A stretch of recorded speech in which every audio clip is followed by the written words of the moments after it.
नमस्कार, आप देख रहे हैं आरजे रमझाजर और मैं हूं राजकुमार यादव। इस वक्त नगर पंचायत सरगांव में खड़े हुए हैं जहां पे अध्यक्ष की चुनाव होने वाली है और यहां पे हमारे बीच में रिटर्निंग ऑफिसर मौजूद हैं। उनसे बात करते हैं कि कितने लोगों ने अध्यक्ष पद के लिए फॉर्म फिलअप किए हुए हैं।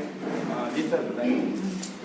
नगर पंचायत सरगांव के लिए कुल मिलाकर 2 अभ्यर्थियों ने नाम निर्देशन जमा किया है, जिसमें इंडियन नेशनल कांग्रेस से राजीव तिवारी हैं और भारतीय जनता पार्टी से परमानंद साहू। जी सर, धन्यवाद। जैसे कि सर ने हमें जानकारी दिया और कि भाजपा से परमानंद साहू वार्ड नंबर 5 से पार्षद हैं और कीटू राजीव तिवारी कांग्रेस से उन्होंने फॉर्म फिलअप किया है। अब कुछ ही देर बाद देखेंगे कि वोटिंग चालू होगा।